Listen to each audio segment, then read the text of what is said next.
Hello friends, ఈరోజు junior లాయర్స్కి అంటే కొత్తగా అడ్వకేట్లుగా మారి కోర్టులో వాదించడానికి సిద్ధంగా ఉండి కేసులు టేకప్ చేయడం స్టార్ట్ చేసినటువంటి వాళ్ళకి కొన్ని అవసరమైనటువంటి ప్రాక్టీస్లో ఉండవలసినటువంటి కొన్ని ఎక్స్ప్రెషన్స్ ఇంగ్లీష్లో డిస్కస్ చేద్దాం. అంటే కొన్ని సెంటెన్స్లు, ఓకే, కొంత vocabulary, very very very important vocabulary మాత్రమే చెప్పాను, ఇంకా చాలా చాలా ఉన్నది. అయితే మధ్యలో కొన్ని సెంటెన్సెస్ కూడా, ప్రాక్టీస్ సెంటెన్సెస్ కూడా డిస్కస్ చేద్దామనే ఉద్దేశంతో మార్చాను. ఇవి కొన్ని క్లాస్ లేక మళ్ళీ కొంత వొకాబులరీ డీల్ చేయడం అనేది జరుగుతుంది. ఓకేనా? Welcome to Vijayanand Eduhub channel.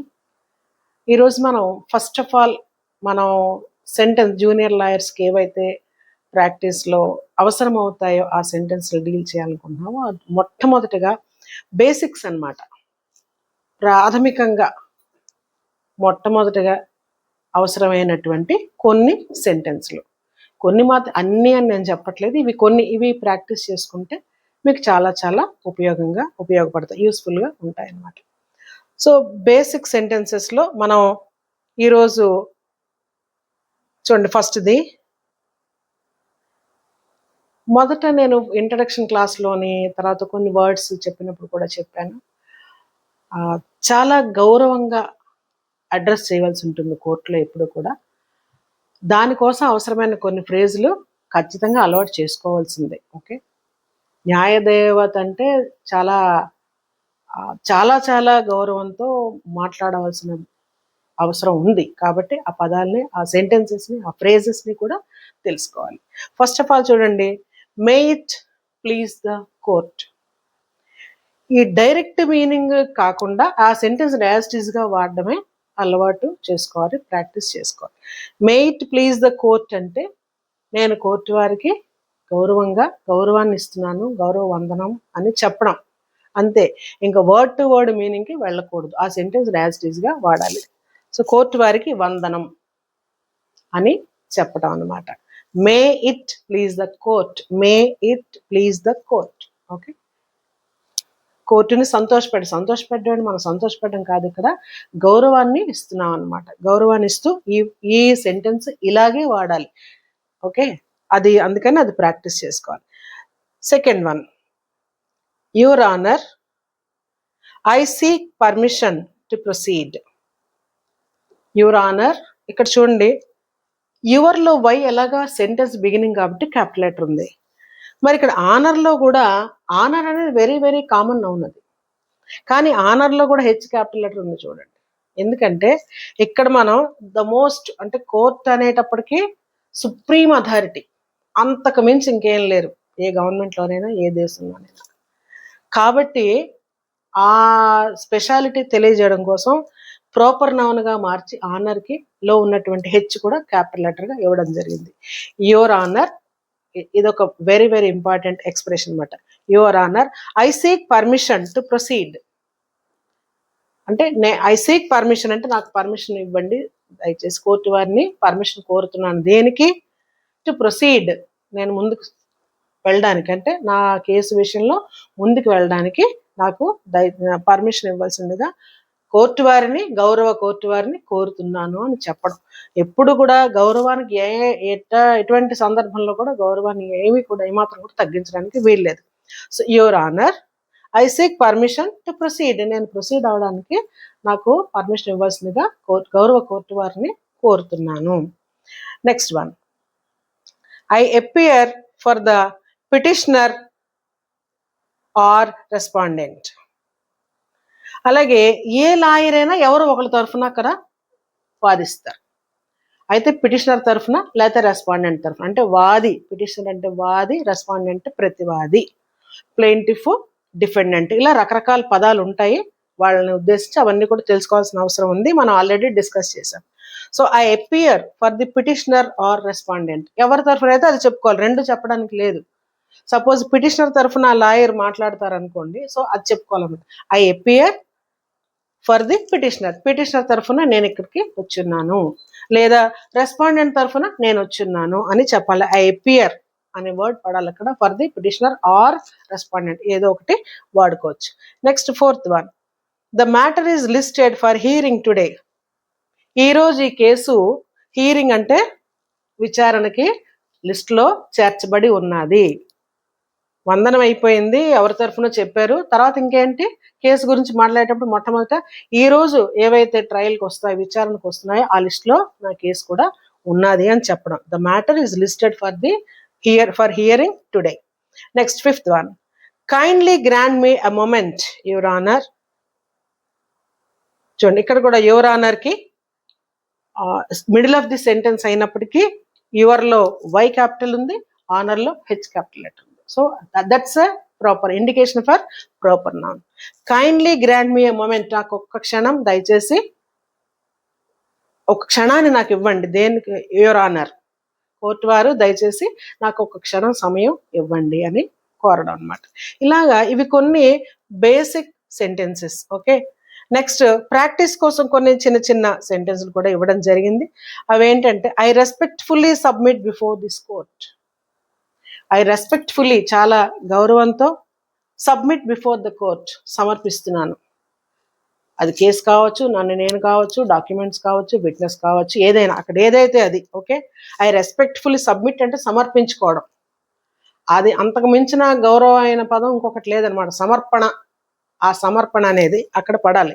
So I respectfully submit before the court, court వారి ముందు నేను సమర్పించుకుంటున్నాను. ఓకే, అంటే సమర్పించుకోవడం ఏదైనా కావచ్చు అని చెప్పాను కదా. ఎవిడెన్స్ కావచ్చు, విట్నెస్ కావచ్చు, రిపోర్ట్స్ కావచ్చు, అదే ఎవిడెన్స్ కింద వస్తాయి కూడా. Next, this is a matter of urgency. ఇది చాలా, this is a matter of urgency, అత్యవసరమైనటువంటి విషయం ఇది అని కూడా చెప్పడం. Okay, next one, the case is ready for hearing. Hearing అంటే విచారణ. ఓకే, నా కేసు, ఈ కేసు విచారణకి సిద్ధంగా ఉంది అని చెప్పడం. అంటే ఏ ఒకటి అవసరం అవుతుందా, రెండు అవసరం అవుతాయి, అన్నీ అవసరం అవుతాయి చెప్పలేం. ఇలాంటి కొన్ని ఎక్స్ప్రెషన్స్ తెలుసుకుంటే బేసిక్గా కోర్టులో మాట్లాడి ఇవి ఎక్కువ ప్రాక్టీస్ చేయాలి. తెలుసుకోవడమే కాదు, తెలుసుకోవడంతో పాటు సెంటెన్స్లో యాజ్ ఇట్ ఈజ్గా ప్రాక్టీస్ చేస్తూ ఉంటే ఆటోమేటిక్గా అది మీకు ప్రాక్టీస్లోకి వచ్చేస్తుంది. ఈజీగా, చాలా ఫ్లూయెంట్గా చెప్పగలుగుతారు. Okay, the case is ready for hearing, సిద్ధంగా ఉంది, కేసు సిద్ధంగా ఉంది హియరింగ్ కోసం. అలాగే ఇందులో కొన్ని అడ్వాన్స్డ్, అంటే ఇవి కొత్తగా చెప్పాను కదా, జూనియర్ లాయర్స్ కోసం కొన్ని సెంటెన్స్లు. పోను ఇవి బాగా ప్రాక్టీస్ అయిపోయిన తర్వాత మరిన్ని కొద్దిగా అడ్వాన్స్లో సెంటెన్సెస్, మంచి ఎక్స్ప్రెషన్స్, ఇంకా పొలైట్గా ఉండేవి, అంటే మరింత గౌరవాన్ని, వినయాన్ని చూపిస్తూ మాట్లాడాలి అనుకున్నప్పుడు మరికొన్ని సెంటెన్స్లు కూడా ఇవ్వడం జరిగింది. అవి ఒక్కసారి చూడండి. అంటే ముందు ప్రాక్టీస్ అయ్యాకే వాటిలోకి వెళ్ళాలి. బట్ ఫర్ ఇన్ఫర్మేషన్ నేను అవి ఇప్పుడే చెప్తున్నాను. మే it please the court, may it please this honourable court, I seek leave to address the matter. May it please the court అని మనం సింపుల్గా వాడాం.